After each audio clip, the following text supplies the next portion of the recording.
Good morning, students. My name Radhesham Sharma from CPA, SSC teacher.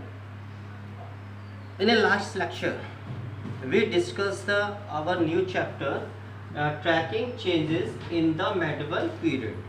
हमने last lecture में पढ़ा था, start किया था, डिस्कस किया था कि ट्रैकिंग जो हमारा ट्रैक है, हमारा मार्ग जो है, हमारा जो रास्ता है, वो मेडिवल पीरियड में किस तरह से चेंज हुआ। ये चेंजेस कैसे आई मेडिवल पीरियड के अंदर। यहाँ हमने दो पीरियड्स को पढ़ा था मेडिवल के टाइम में। एक था अर्ली मेडिवल एंड लेटर।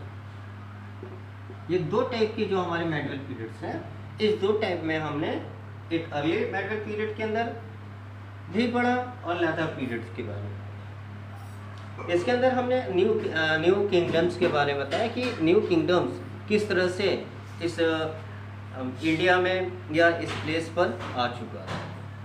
हमने देखा लोधी वंश था या खिलजी वंशेस थे, या पाल डेंसिटीज थी, मुगल डेंसिटी थी, स्लेव डेंसिटी थी, लोधी डेंसिटीज थी, पांड्या डेंसिटी थी, northern and southern part. India के साउथर्न एंड नॉर्थन साइड में भी हमने इस न्यू किंगडम्स के बारे में पढ़ा था कि कैसे हमारी मेडिवल पीरियड, हम एशियन टाइम में अगर चलते हैं तो एशियन टाइम से और अभी तक जो चेंजेज आई है, हमने मेडिवल, अर्ली मेडिवल और लेटर मेडिवल पीरियड में पढ़ी। एशियन टाइम हमने स्टार्टिंग में बताया गया है, आप 6th क्लास में पता भी चला होगा कि हिस्ट्री 3 टाइप में है। एक है 6th में एशियंट है, 7th में मेडिवल है और 8th में मॉडर्न हिस्ट्री है। तो ये तीनों अलग अलग चैप्टर्स में है। तो ये अब आज हम we discuss about the old and new religion. हमारा जो पुराना धार्मिक या धर्म था और नए धर्म क्या था, इन सारी चीज़ों को इस टॉपिक में पढ़ेंगे। पहले हम लोग डरते थे नेचुरल डिजास्टर की वजह से कि नेचुरल डिजास्टर, हवा बहुत तेज चल रही है तो हम बोले वायु देवता नाराज़ हो गए। अगर बहुत तेज बारिश आने लगे तो हम इंद्र भगवान पे नाराज़ हो जाते हैं, तो ये होता है कि इंद्र भगवान हमसे नाराज़ हो गए। बाढ़ आ गई तो जल देवता, मतलब ये पेड़ अगर है तो पेड़ों की पूजा। तो ये सारी चीज़ें जो है, ये हमारी जो ओल्ड धर्म था उसको हमने चेंज किया, हमारी जो पूजा करने के तरीके थे उसको भी हमने चेंज किया। तो medieval period is witness many religions और डेवलप। जो मेडिवल पीरियड था वहाँ पर हमारे जो ओल्ड, जो हमारा न्यू रिलीजन, जो हमारी धर्म है, वो चेंजेस होगा। ये मेडिवल पीरियड गवाह देता है कि हमने अपने धर्म को कैसे परिवर्तन किया, हमने कैसे चेंज किया। This including the worship of new constructions of temples and growing the importance of a brahmars, a group of the society। जो ब्राह्मण थी, जो हमने जो कंस्ट्रक्शंस किया, टेम्पल का कंस्ट्रक्शंस किया, ब्राह्मणों को हमने सोसाइटी में बढ़ावा दिया, ब्राह्मण्स को हमने सोसाइटी में दिया। ब्राह्मणों को हमें कह सकते हैं कि एक सर्वोच्च धर्म माना जाता है या उसको कास्ट मानी जाती थी। लास्ट एशियन टाइम में हमने पढ़ा था, या लास्ट ईयर हमने पढ़ा था, क्लास 6th में भी पढ़ा था कि our society divided into 4 groups. First है ब्राह्मण, क्षत्रिय, वैश्य एंड शूद्र। एंड ब्राह्मण जो था इस टाइम जो सबसे ज़्यादा इंक्रीज कर देती थी हमारी सोसाइटी में, इंक्रीज कर। The Brahman way is the Sanskrit text and earned them a lot of respect to the society। जो ब्राह्मण थे, जो ब्राह्मण का कास्ट था, वो संस्कृत लैंग्वेज में वो अपने टेक्स्ट को लिखा करते थे और हमारे सोसाइटी में उन्होंने गेन किया, रिस्पेक्ट गेन किया। कि हमारे सोसाइटी में उनका आदर भाव सबसे ज़्यादा होने लगा। कि और इसी तरह से आगे हम चलते हैं कि one more development of a period is a भक्ति मूवमेंट। इस टाइम एक मूवमेंट जो था या डेवलपमेंट हुआ था, उस मूवमेंट का नाम था भक्ति movement. The was of the player which is the David for the worship without the help of a priest.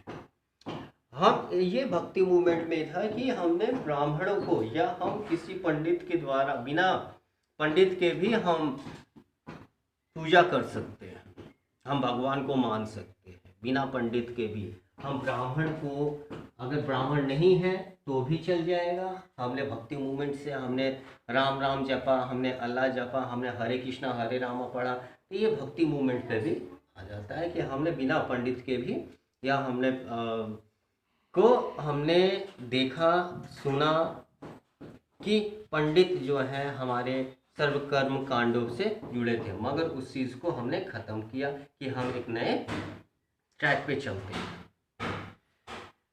और new religion also develop called इस्लाम।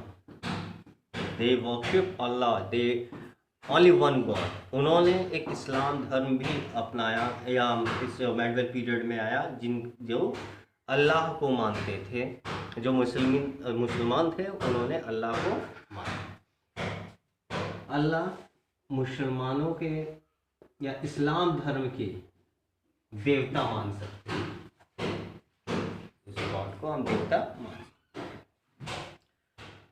मेडिवल पीरियड में भक्ति मूवमेंट कैसे आई? हमारे जो प्रीस्ट थे, हमारे ब्राह्मण थे, ये सारी जानकारी हम लोग कहाँ से प्राप्त करेंगे? ये सारी चीज़ें हैं तो हमने कैसे सोच लिया कि सर या ये आया कहाँ से?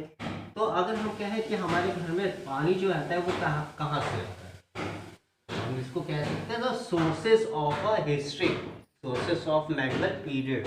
हमने कहा कि पानी कहाँ से आया, तो आप कहेंगे कि सब बारिश से आ गया। हमने कहा कि अंडरग्राउंड वाटर से आया, रिवर से आ गया, वेल से आ गया, पॉन्ड से आ। तो वैसे ही ये एक तरह का स्रोत है जिसे हम कहते हैं स्रोत है। तो इस स्रोतों के द्वारा हमारे घरों तक पानी पहुंचता है, जल पहुंचता है। तो वैसे ही हमारे क्लासरूम के अंदर हम एक सोर्सेज हैं कि जिससे हम मेडिवल पीरियड को समझते हैं। The information of a medieval period can be obtained from the various ecological and literary sources। जो हमारी मेडिवल पीरियड है उसको अलग अलग बहुत सारी एकोलॉजिकल और लिटरेरी सोर्सेज है हमारे पास कि हम उस चीज मेडिवल पीरियड को जान सकते हैं। एकोलॉजी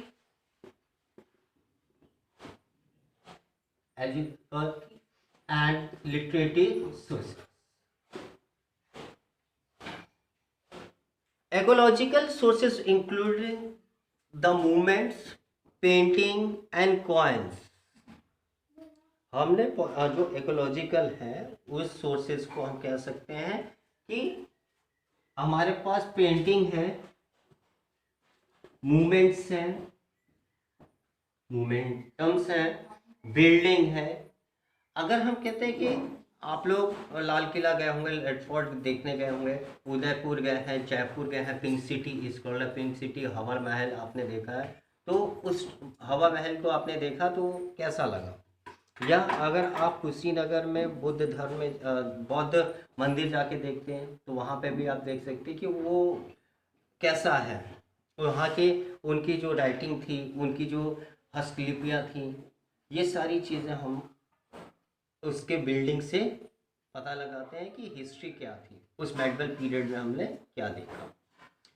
इसी के साथ अगर हम चलते हैं टेक्स्ट, जैसे आप बुक खोलते हैं तो बुक खोलने के बाद आप देखते क्या है कि यहाँ पे कुछ लिखा है कि दिस इज एप्पल, तो एप्पल की एक फ़ोटो लगी हुई है, तो हम जान जाते हैं, बच्चे जो नर्सरी क्लास में तो एप्पल यहाँ की एप्पल इस तरह का है। तो ऐसे जो हमारे लिटरेरी सोर्सेज हैं इसमें हमारे manuscripts, biographies and other work को हम लिटरेरी सोर्सेज का इन थोड़ी देर पहले मैंने आपको बताया जो ब्राह्मण थे उन्होंने संस्कृत टेक्सेस लिखे थे, तो जो संस्कृत टेक्सेस हैं उसको भी हम लोग पढ़ते हैं, उसके बारे में देखते हैं, उसको समझते हैं कि उस टाइम की संस्कृत लैंग्वेज कैसी थी। में हमने उस टाइम के राजा महाराजाओं के बारे में, उस साम्राज्यों के बारे में जाना। तो ये हमारे अदर्स वर्क्स हो गए या हमारे लिटरेचर सोर्सेज के अंदर आते हैं। तो फर्स्ट स्टार्ट करते हैं एकोलॉजिकल सोर्सेज। एकोलॉजिकल सोर्सेज में फर्स्ट स्टेप है inscription. Inscriptions were wood with a coins, pillar, monument and seal. They provide the short but important information of various accept. Inscriptions जो है coins हुआ, pillars हो गए, मोमेंटम्स हो गए, सील मतलब मोहर, मोहरे जो होती हैं, मोहर जिसमें हम स्टैंपिंग जिसे कह सकते हैं, स्टैंप से हम लोग इसको अलग अलग किंगडम्स के बारे में जान सकते हैं। Example of the several temple inscriptions of a medieval period show the extensive social system of opposed to the caste system pieces of the Brahminical, ideological and principle। हम मेडिवल पीरियड में चलते हैं, वो अगर हम तमिल इंस्क्रिप्शंस पे चलते हैं तो वहाँ पर जो साउथन या हमने पोज किया कास्ट सिस्टम, सोशल सिस्टम को, कास्ट सिस्टम को हमने देखा, पढ़ा और वहाँ की जो मोमेंटम है उससे हम उस किंगडम्स के बारे में जाना।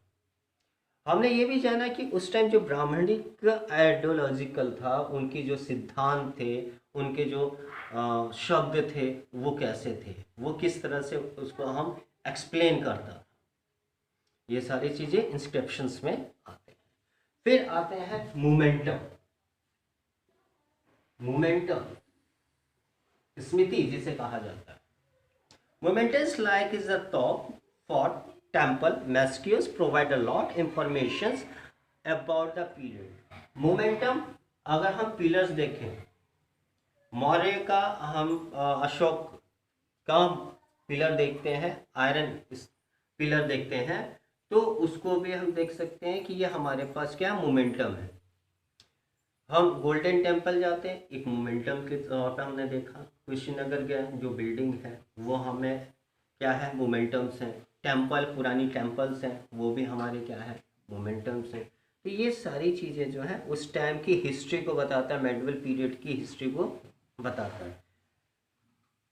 अगर हम कहते हैं mount Abu, Taj Mahal, red fort is the example of a medieval artist, उस टाइम का मेडिवल पीरियड के momentum. Painting, painting is the most important part of ecological। A medieval period two kind paintings that the manuals and manufactures। एक painting ऐसा था जो minimise, जो बड़े चीज़ों को छोटा करके दिखाया जाता है। आप एक सीनरी बनाते हैं तो सीनरी को आप बनाने के लिए तो पहाड़ तो उठा के आप उस पेपर पे तो रखते नहीं, नदी बनाए हैं तो नदी उठा के आप रखते नहीं है उस पेपर पे, बट आप उसको एक पेंटिंग के द्वारा शो करते हैं। आपने ट्री को शो किया, वैसे ही उस टाइम में हम एक पेंटिंग को, जो बड़ा लार्जेस्ट पेंटिंग थी, उसको हम छोटा करके बनाते। Most famous pictures painting was Mughal school. Mughal school में पेंटिंग का सबसे बड़ा माना जाता है मैनेस्टर। यहाँ पेंटिंग अगर आप बुक में देखते हैं तो पेंटिंग्स बनी है, किसी अशोक की पेंटिंग बनी है, तो इतना बड़ा अशोक को हमने मिनिमाइज किया। अगर हमने पेंटिंग कबीर की देखी तो मिनिमाइज करके हमको देखा जाए, इसलिए मैन्युक्शियस उसे कहा जाता है कि उसको हमने छोटा कर दिया। Next, coins. Coins is the important part of a medieval proved the information about the name and date at different rulers। एक कॉइन ऐसा चीज़ है जिसमें हम डेट्स को देखते हैं कि किस डेट में ये बना है। कि अब हम नॉर्मली वे में देखा जाए, हम अपने सिक्के पे, अगर आप लोगों के पास है सिक्का उठाइए निकालिए, उसमें डेट्स लिखे हुए, डेट्स ऐसे नहीं उस ईयर के बारे में लिखा हुआ है। 2000 का कॉइन्स बना हुआ है, 1957 का कॉइन्स मिला है। कभी कभी क्या होता है कि हम लोग क्या करते हैं, बहुत पुराना कॉइन्स हमारे पास आ जाता है, ओल्ड कॉइन आता है जिसमें 1875 लिखा है, तो हम बड़ा खुश होते हैं कि ये ओल्ड कॉइन्स है हमारे पास। तो इससे हम ये पता चल जाता है कि उस डेट में कैसा कॉइन चलता है। अगर गोल्डन कॉइन चल रहा है या सिल्वर कॉइन चल रहा है, कॉपर कॉइन चल रहा है उस टाइम में, पास्ट में, then we sure that the rurals is what the rurals important to the economics structures. We say that the economic structures हम कॉइन्स के द्वारा पता चल जाता है। क्योंकि अगर हम गोल्ड को लेके चलते हैं, गोल्ड कॉइन को लेके चलते हैं, तो उस टाइम के जो रूरल है, तो इससे पता चल जाएगा कि that we provide the economical structure, economic उनकी मजबूत है, they powerful in economics, economic उनकी अर्थव्यवस्था उनकी तेज है, टाइट है। तो इससे वो गोल्ड बनाया, वैसे सिल्वर पे आ जाए, वैसे कॉपर पे आ जाए, वैसे धीरे धीरे अगर हम चलते हैं तो ऐसे हमारी प्रोवाइड कराती चली जाती है कि किस तरह से हमारे राजा महाराजा। दिस आल्सो द तो ideas of the economic conditions during this period, उस टाइम के आर्थिक इकोनॉमिक सिस्टम, मैंने बताया कि वो आर्थिक स्थिति वहां के बारे में।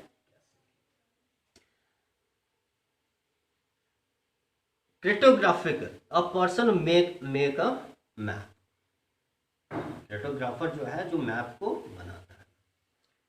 And other second part of sources is a literary sources. Literary sources, autobiography and biography, that's two type of the literary sources. Literary sources में दो टाइप के हैं, एक autobiography and biography. Biography is means the most ways the book this period means those biography describe the other people, जो हम कह सकते हैं कि हमने दूसरों के बारे में लिखा, वो बायोग्राफी है। ऑटोबायोग्राफी खुद की कहानी को लिखने को हम कहते हैं ऑटोबायोग्राफी, और बायोग्राफी हम किसी के दूसरे के बारे में बताते हैं, उसे हम कहते हैं बायोग्राफी। जैसा तुर्के बाबरी, तुर्के जहांगीरी, ये जो वो बुक्स हैं वो हम कह सकते हैं कि वो ऑटोबायोग्राफी है। अगर हम पृथ्वीराज रसो देखा जाए, हुमायूं नामा देखा जाए, ये बायोग्राफी है। पृथ्वीराज रसो ने, वो चंद बरदाई ने लिखा, they wrote Chandrabai describe the life of Prithviraj, Prithviraj की लाइफ के बारे में चंद बरदाई ने लिखा था। हुमायूं नामा गुलाब बदन बेगम ने लिखा, जिसमें उस मुगल एम्पायर में लाइट किया गया कि मुगल एम्पायर में हुमायूं नाम का भी कोई शख्स था, कोई किंगडम था, कोई राजा था, रूलर था, उसके बारे में बताया। Akbarnama by the Abdul Fazal describe the Akbar ruler, उसने अकबर रूलर्स के बारे में बताया था। तो ये दो चीजें हुई, ऑटोबायोग्राफी एंड बायोग्राफी। इन सारी चीजें में लेते हुए इसके साथ साथ एक और इंफॉर्मेशन हमारे पास आती है, टैब्लोलॉजी। टैब्लोलॉजी मतलब कि जो यात्री दूसरे विदेशों से हमारे इंडिया इस रूरल के टाइम में आते थे और यहाँ के बारे में बताते हैं। जैसे टू रूलर्स हैं, जो सॉरी ट्रैवलर्स हैं, एक है इब्न बतूता। इब्न बतूता जब आया, मोहम्मद बिन तुगलक के राज्य में आया, और इब्न बतूता ने मोहम्मद बिन तुगलक के बारे में बताया था। ऐसे ही कैप्टन विलियम्स हॉकिंग जो थे, वो जहांगीर के साम्राज्य में आया था, वहाँ की स्ट्रक्चर, वहाँ की सोशल इकोनॉमिक्स एंड रिलीजन्स के बारे में बताया, उसने बुक्स लिखी और पोस्ट किया कि उस टाइम के राजा महाराजा कैसे थे, इकोनॉमिक ऑफिशियल इकोनॉमिक्स कंडीशंस क्या क्या थी, मुगल एम्पायर क्या क्या थी। फिर था colonial. Colonial is the record the rule the India is describe the life of a court. Colonial का मतलब क्या है कि उस टाइम का जो राजा थे उनका दरबार कैसा था, उनका दरबार किस तरह था, वहाँ की पावर क्या थी, ये सारी चीज़ों को उस आइडिया डिटेल जो कॉलोनिकल रिकॉर्ड है वो return the detail about the happen during this rain, उस टाइम वो कोर्ट में कैसा था। Okay, this lesson is finish. Any doubt in my video, in this lecture, to consult and ask any question by the comments. Thank you and have a nice day.